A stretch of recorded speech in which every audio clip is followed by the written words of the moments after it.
Welcome in to the 365 Sports Sick'em 365 Baylor postgame show. Baylor nips Oklahoma 38-35 in Norman, only their second win all time in the Sooner State at Gaylord Family Stadium.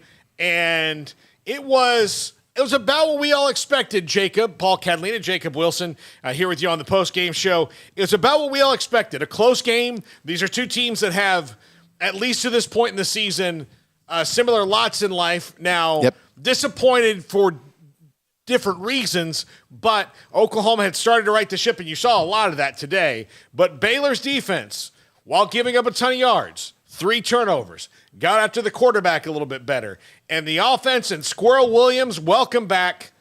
How about 25 carries for 192 and 2 touchdowns and a gigantic run to seal the game where he laid down at the end to let the clock run out.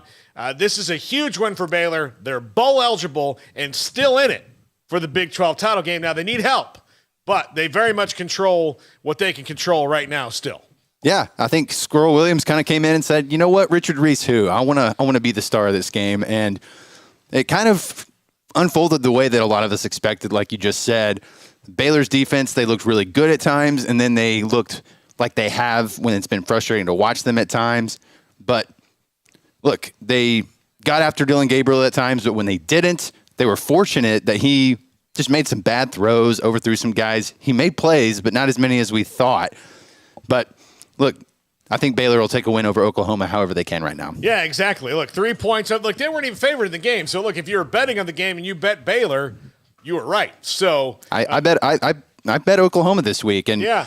And frankly, their third quarter woes continue. And so if you are a Baylor fan, you can't exactly exhale and say, oh, the midseason identity crisis is over, because we kind of saw sides of both teams, the good and the bad today. Yeah, but this is who, like, Baylor is, and this is, I think, a credit to Dave Aranda. They are exactly who they are every week, right? Right. Like, they're either the best version of themselves or they're the worst version of themselves. And when they are the best version of themselves, that version still isn't blowing people out.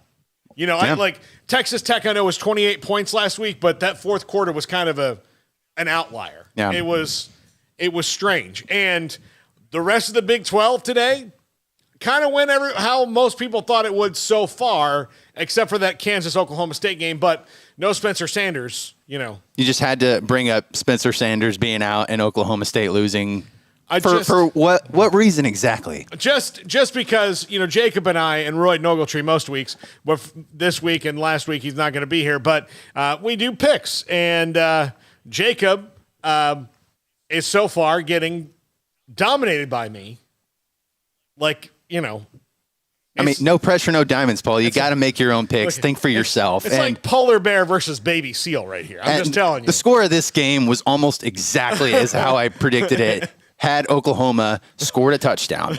Yes, you are right. You except for the fact that you didn't get it right. 254-339-1122. Call us, text us, hop on discussion. Let's see. From the 620 Jayhawks.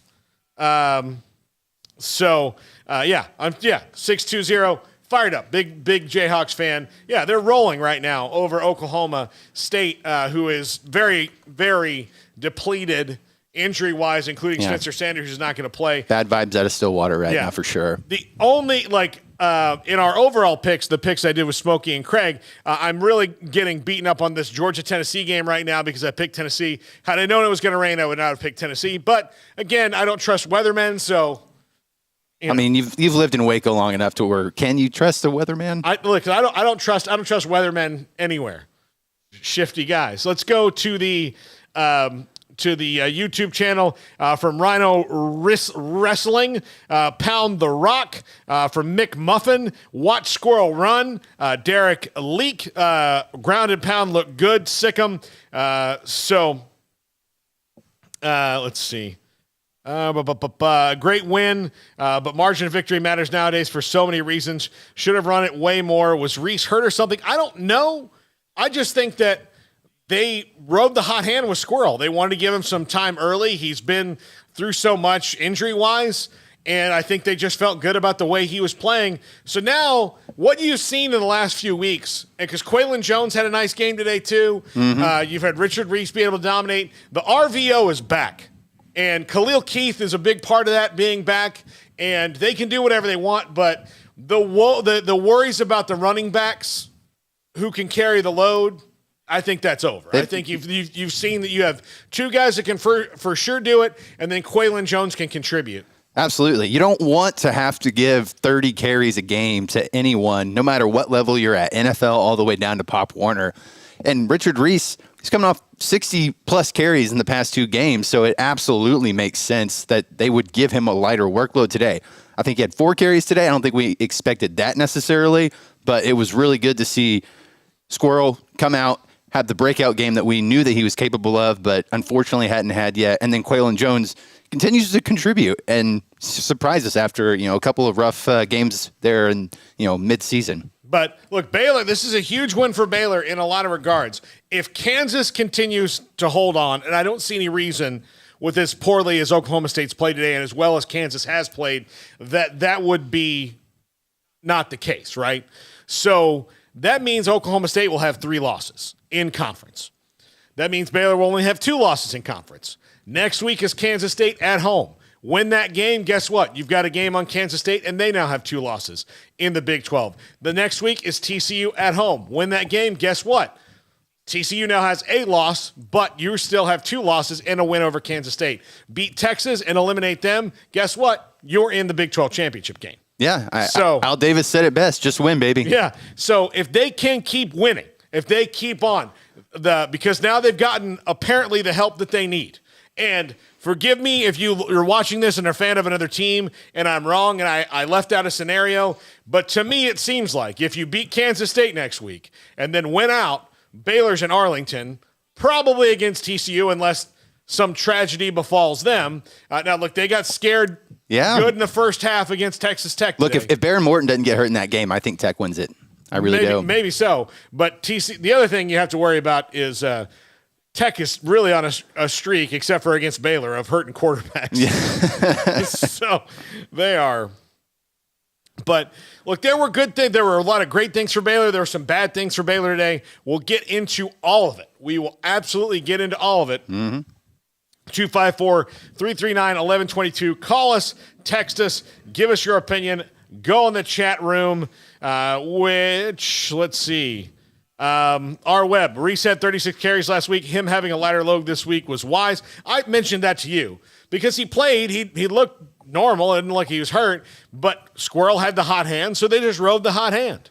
I don't think it's an indictment on Reese or any injury or anything like that. I think it was just, Yeah, it's a good thing, too, because if a guy's throwing strikes, you don't take him out of the... Shapen did not look awesome today. 14 for 23, 132, and an interception. Like, they really, if they want to beat Kansas State and TCU, they can't just rely on Richard Reese or Squirrel Williams to have these massive games with, 30 or 20 carries. And Blake Shapen, he has to get it together, too. It hasn't all come together in the exact same game really for Baylor yet this year. Yeah, they're hovering. That's the other thing is that I think Baylor fans should feel good about. They're hovering right around it.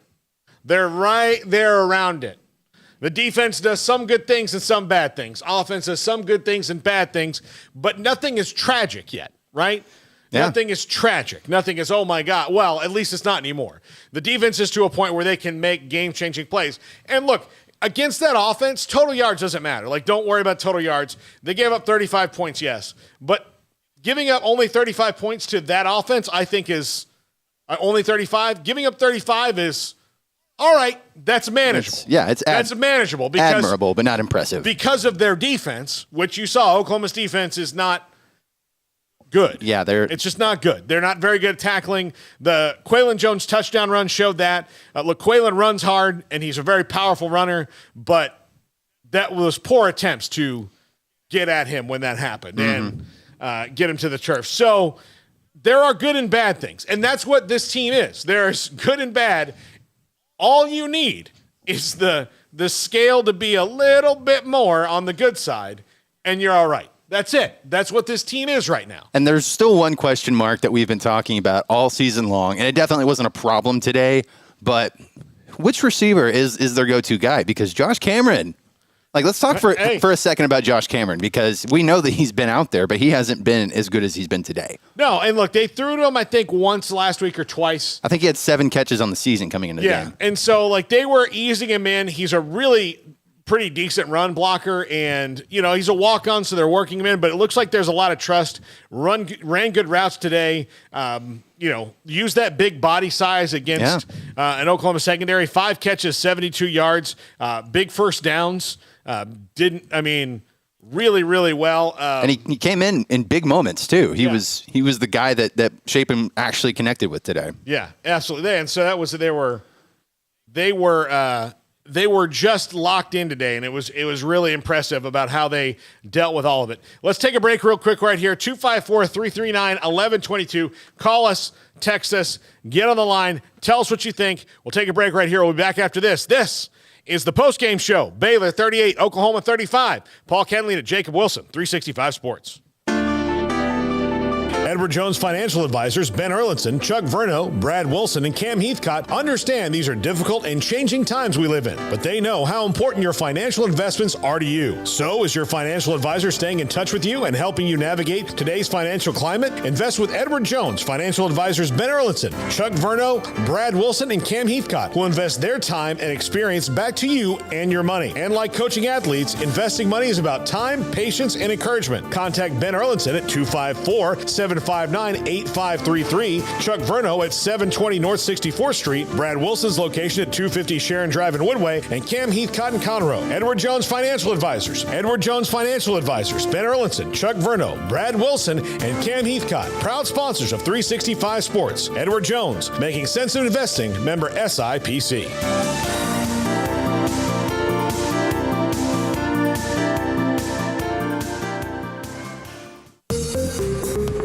Did you know Waco Regional Tennis and Fitness on Lakeshore Drive in Waco is open to the public? Next time you're in town for a Baylor athletic event or you're in town for tourism, take advantage of their day passes for $10 a piece or the weekend for $30. Waco Regional Tennis and Fitness offers 40 group exercise classes, including indoor cycling and yoga, boot camp, and bar. New free weights, weight machines, TRX rowing machines, stationary bikes, new treadmills, new elliptical machines, and a spacious weight room floor. Personal training with Christy London, Randall Corley, and Alec Botch, where you will be encouraged to grow. Sauna, whirlpool, tanning bed, kids club, 16 tennis courts, and 8 pickleball courts, and youth and adult tennis and pickleball lessons available. Waco's premier experience where you can help your mind, body, and soul. Visit wacotennis.com or visit them next to Hawaiian Falls on Lakeshore Drive in Waco. Pizza, burgers, and Bears football. There's no place around Waco that serves them all other than Bubba's 33. Come show your green and gold and enjoy some of Waco's best food and beverages while watching your favorite team, the Bears. When real Bears fans get hungry, Bubba's 33 is the #1 spot for ice-cold drinks, hand-stretched, stone-baked pizzas, and bacon-infused burgers. Join us for indoor or patio dining. Bubba's 33, Waco's restaurant and proud supporter of Baylor Bears football. Sick 'em, Bears! TFNB Your Bank for Life is the official local bank of Baylor Athletics. Find out why more Central Texas are making TFNB their bank for life. Sign up for our Edge checking and savings accounts to earn interest or cash back. With 5 convenient locations and an award-winning mobile app, banking has never been easier. TFNB Your Bank for Life. Member FDIC.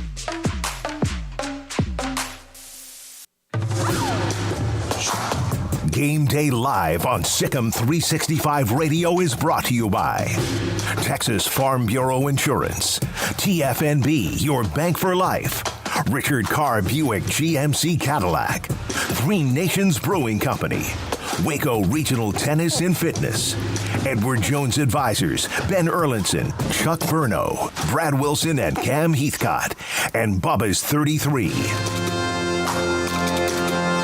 Baylor wins 38-35 over Oklahoma in Norman, just their second win all time on the road in Oklahoma. Now, the first one was an absolute pants-down spanking that might have ruined Mike Stoops' entire coaching career.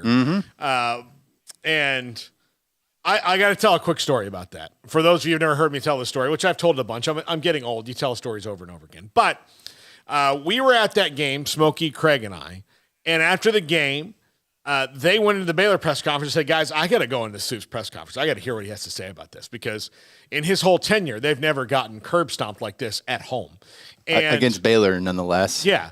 And so there was I've been in several post-game Bob Stoops press conferences, one after the RG3 to Terrence Williams game, and one of the Oklahoma media asked him, Coach, what was going on there in the fourth quarter? He said, what was going on? We were getting beat. That's what's going on. That was it's a good team out there, okay? It's a good team. The Heisman Trophy winner, okay? They're getting beat.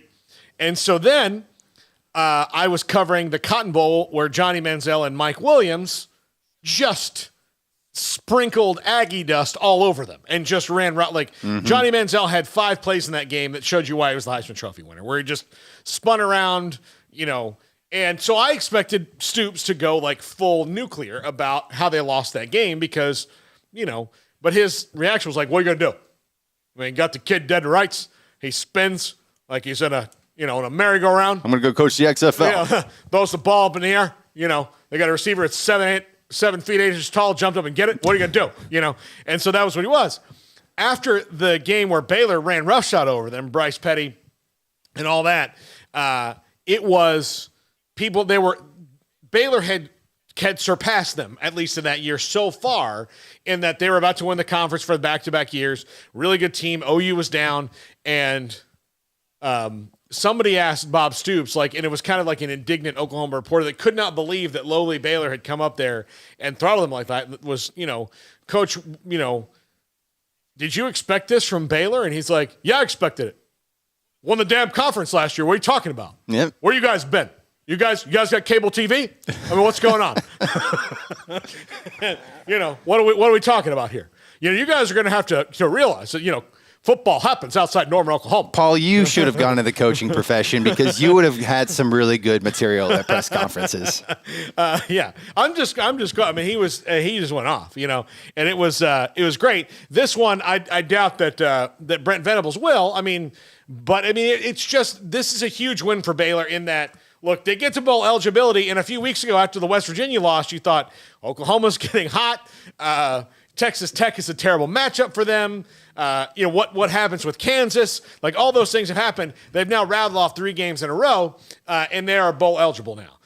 That is very secondary to the overall goal of repeating the Big 12 championship, which now, because of what's going on in Lawrence, Kansas, where the Kansas Jayhawks are 21 points up and 5 minutes away from being bowl eligible for the first time since the Obama era. This is huge for Baylor because now they very much control their own destiny. Win and you're in. I mean, that's pretty much it. I'm sure there's some other weird scenario. Okay, college football nerds, I'm sure there's a weird scenario where I'm wrong. But best I can see is keep winning and you're in. I'm getting strong. I think you might have been in school. 2012 vibes off this team. Yes, that was my first sophomore year. Your first sophomore year? No, second sophomore year. I'm sorry. Second sophomore year. So, but that's my, that team was not playing well. They couldn't find themselves. The defense had no guts to it. They weren't cohesive. They were getting beat. And then all of a sudden the light came on and they didn't lose again. Mm-hmm. And, strangely enough, Kansas State coming in on it's the number 1 team in the country and College Game Day, and Baylor ended their any kind of hopes that year. So I mean, it was the Oklahoma State game, but I remember Lake Seastrunk's cramped hamstring is kind of what sparked that winning streak for Baylor in 2012. Yeah. So they have all these different things that happen to them, and this is now you've got a bunch of different people starting to show up and contribute. Lemire, an interception. Devin Lemire, second week in a row, has a pick. Christian Morgan gets a pick this week. Dylan Doyle, another pick this week on defense. Getting after the quarterback again, getting in the backfield. Now Dylan Gabriel is a rascal now. I mean, he's tough to rope in, but they made him have one of his worst games as the starter at Oklahoma. I thought it was his worst game. I thought he was going to be able, if he had the time, I thought he was going to be able to carve up this Baylor secondary, which he did. Not enough to win, obviously, but he had flashes where it's like, okay, yeah, I can see why I thought this about him. Yeah. And shout out Mililani Oahu, by the way. Yeah. I got to tell you, Oklahoma was able to run the game at the pace much more than Texas Tech was. Texas Tech wants to go at that tempo. They wanted to go at the tempo. Baylor kept them off kilter all night. That didn't happen this afternoon. Oklahoma was able to keep the game at the pace when they were going, but they made too many mistakes, and Baylor capitalized on most of them. Now, one of them was traded right back, but they made the plays when they had to. Blake Shapen wasn't his sharpest today, but they didn't need him to be. That running game, the RVO was there, and that's what the heart and soul of the RVO is that your quarterback does not have to be Peyton Manning every day. Some days he can be okay, and that's what Blake Shapen was today, and they won the game. Yeah. I mean, I wasn't excited about Blake Shapen. He made throws when they counted at times, but, I mean, there was nothing sexy about the way he played today, and like I mentioned earlier, I think in order for them to actually have a shot at winning the Big 12 title, they've got to have at least 2 games, Kansas State and TCU, where this running attack, as good as it's been the last 2 weeks, and Blake Shapen in his form against West Virginia, those 2 things have to come together because these are 2 good opponents that they have coming up. Yeah, and they do. They have two good ones at home. I mean, the top 2 teams in the Big 12 are coming in back-to-back weeks, and we'll see where Kansas State stands. They'll still be one of the top 2 teams in the Big 12, or top 3 teams, no matter what happens tonight at home against Texas. That's going to be a tough game. Texas coming off the bye, but if Kansas State can win that game and keep on the roll that they're on, then they come in here and Baylor has to beat them, and it would hurt. Obviously, it would help if Texas won that game for Baylor. Oh, yeah. Because then it really makes it much more important for both teams, but it gives Baylor a leg up to where now Kansas State, they might have a little more wiggle room. But, again, it's easy for Baylor just to win the rest. One question I have for you, Paul, is with this Big 12, everyone's kind of cannibalizing, except for TCU, everyone's kind of cannibalizing themselves in the way of just beating everyone. Everyone's going to have 2-3 losses here. And if it's not TCU at the end of the season that wins the Big 12, where does that Big 12 title bowl game happen? Because I don't know if it'll be a New Year's Six bowl. Definitely not CFP. I mean, obviously, the Big 12 champion is going to go to the Sugar Bowl because that's their tie-in. So they'll have at least one team in the New Year's Six, if not 2. But my question is, so if they do, if TCU takes a loss and they keep making it look like they're about to, and then they're like, all right, well, there's something for today. It was here's something for the committee to talk about. Yeah. Here's their fodder for it. But they ultimately won and had a pretty dominant second half for the most part. TCU did today and won that game. And Kansas just continues to run roughshod over Oklahoma State, who gave the ball back a minute and a half after they gave up a field goal. So what a game for the Kansas Jayhawks as they're about to get bowl eligible. And it's about to. And what bowl game does the Kansas Jayhawks get into, by the way? Well, let's see how many more they win. They've got it tough for the rest of the year. Just like everybody in the Big 12 does. Mm-hmm. Their remaining games are at Tech, a tough place to win. Yes. Although, we'll see what happens with Baron Morton. He left the game in a boot. Texas at home, which for Kansas hasn't been that much of a nightmare, but this is a different Texas team. And then on the road to close out the year in the Sunflower Showdown. Yeah, it's a gauntlet for them. Yep. So it has been it's an interesting thing, and the Big 12 is wild. So I don't know what we're going to see from the bowl games. I just know the champ's going to wind up in the Sugar Bowl more than likely, unless they're in the CFP. What are the CFP games this year? It's the Orange and the Rose? I am not aware. I have not looked that far down the road. Yeah, so that's nothing the Google machine can't tell us, though. Yeah. These are things I should remember off the top of my head. Let's see. So this is wonderful media right here. Watching someone Google some crap. All right, we'll come back and I'll have all this information for you. This is the postgame show. We're here to wrap it up with our final thoughts. Paul Catalina, Jacob Wilson. Sikkim 365 Radio, 365 Sports. Back in a moment. It was broad daylight. I stepped into a gas station for 5 minutes to grab a snack, and just like that, my car was broken into. They made out like a bandit. My laptop, my phone, everything. I called my agent to see what could be done, and he restored my faith in humanity. My claim was processed so quickly, and I was able to recover my losses. Stop by and see our agents at one of our 3 McLennan County locations. Coverage and discounts are subject to qualifications and policy terms and may vary by situation.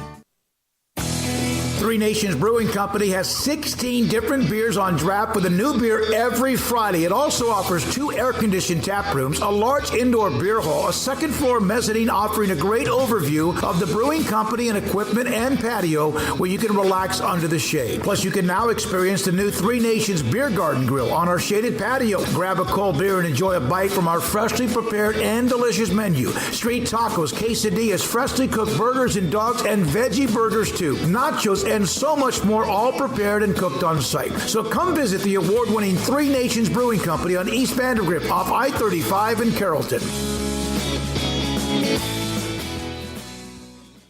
Richard Carr and his team are standing by the Bears in all sports this coming season, but Richard Carr's passion for football started many years ago when he was a trainer for the football team. In addition to his alma mater, Richard Carr also loves selling quality cars and trucks to his Central Texas neighbors. Whether you want the unbeatable GMC Sierra truck loaded with luxury and strong and tough for the workday, or the performance and ride of a Cadillac or Buick SUV, Richard Carr has an amazing lineup of vehicles for you. Stop by for a test drive, contact them online, or call and say Sikkim and you're immediately a VIP at Richard Carr Buick GMC Cadillac. Find them at Highway 6 at the Imperial exit or at richardcarr.com. At Richard Carr, we give you more.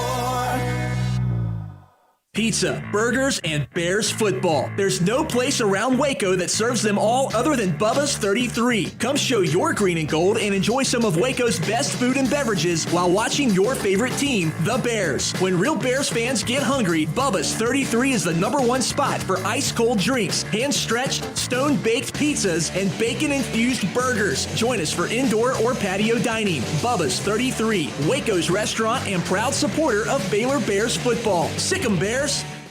TFNB Your Bank for Life is the official local bank of Baylor Athletics.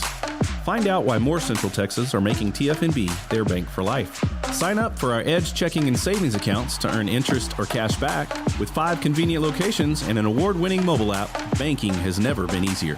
TFNB Your Bank for Life. Member FDIC.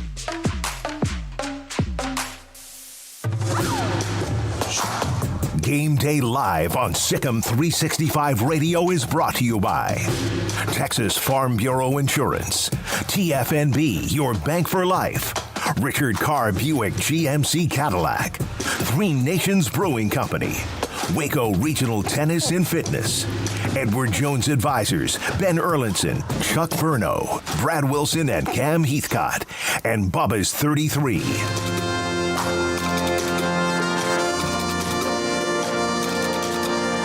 Welcome back. Post-game show, Paul Catalina, Jacob Wilson. And the Kansas Jayhawks are 40 seconds away from bowl eligibility. This is, Smokey just sent me this, Jacob. Oh, yeah? Every Power 5 program has been to a bowl game since 2017 except for 2. Kansas and Nebraska. Wow.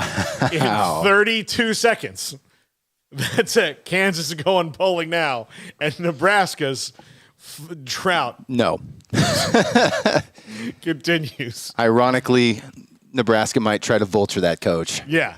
The 4 that Bruce Feldman had today for that program were Matt Rule, Gary Patterson, Bill O'Brien, and Jeff Munkin from Army, which I think the Munkin thing is really interesting to me. I kind of like that based on what they need. And, you know, look, he's at Army. Like, that is a calling almost more than it is a coaching job because of the people you are coaching, right? If you're at the service academy, you don't really have delusions of like, well, if everything goes right, we'll be in the CFP. Like, it's probably not going to happen. You're going to have great years where you're 10-2. And he has. And he has, yeah. But at the end of it, nobody's voting you in, and you still, if you play against the big dogs for the most part, they're going to get beat. So unfortunately, like if you have coaching career goals, there's one of them that you're probably never going to have in a service academy. And maybe with the CFP expansion, we'll get to that point where maybe one day they do, but you have to recruit a specific type of person. And you have to convince a high school kid that, hey, if you have dreams of the NFL, those are going to be put on hold for at least 4 to 5 years because you're going to be commissioning. Yeah. And that, like, I know that they tried recently to like change that rule a little bit, and there's waivers that you can get, but the only way the waiver sticks is if you make the team, I think. Yeah. Which is hard for anyone to do. Mm-hmm. So, but that was interesting to me. But back to this Baylor game and our final thoughts. I think good things that we saw. Squirrel Williams, I mean, God bless America. Good vibes on Squirrel. What a story for that guy to have that kind of game where he's dominant. The rest of the run game, Quaylon Jones was good. Richard Reese didn't have to play much, which is good because they've given him the ball so much the last few weeks. He needs a break. He's a true freshman. Turnovers galore again. Three interceptions in the game. They made stops when they needed to. Unselfish play. Offensive line was dominant. Negatives, it was an okay game for Blake Shapen. They didn't stop the run a lot. They got the third quarter scaries once again. The third quarter scaries. But look, they won 38-35. They're bowl eligible, and they control their own destiny. And here, I keep saying bowl eligible, and here's why that's important, especially the year after you win the conference. I don't know if they're going to win out. I can't trust this team to do anything that you think they're going to do. Yeah. This is the first time in, I think, a month where I've picked the game right. And so because of that, I don't know. And I don't think that much has changed about them other than they seem to be playing harder now. They seem to not be in kind of a fog. Mm-hmm. And so, but I don't know what's going to happen against Kansas State, who's just legit tough as nails. Mm-hmm. I don't know what's going to happen against TCU, who, has a horseshoe up their backside sometimes and, can start slow and then all of a sudden look ridiculously dominant. TCU should win the award, the Forrest Gump Award for luck, because they have skimmed by in games where most teams probably wouldn't. Yeah. Just a dude running away from bullies. And then, you don't know what's going to happen with Tech. I don't know what's going to happen. I don't know. That's the beauty of this Big 12 conference this year. But more than anything, they control their destiny right now. Because Oklahoma State now at 3 losses, and it looks like they're probably going to lose at least 1, 2, maybe 3 more. They're not going to get all of a sudden super healthy in a week. No.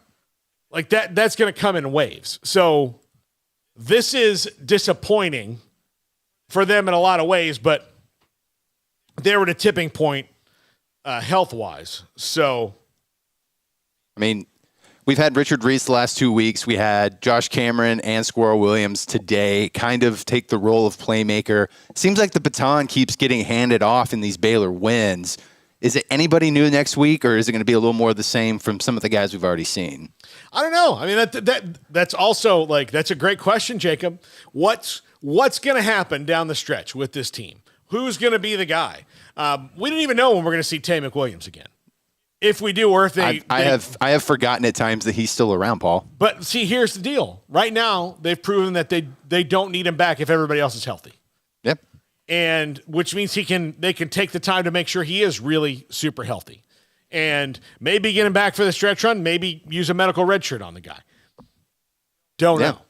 Don't know what the plan is for him going forward. But the other thing is Monterey Baldwin was back and healthy today. We didn't see him that much. I think he got targeted once, and it was just an overthrown ball. Yeah. And he's a good candidate for that question that I just asked you. But I think Jordan Neighbors, I've seen a lot of explosiveness. The stat sheet doesn't really indicate that from today's game, but he's a good returner.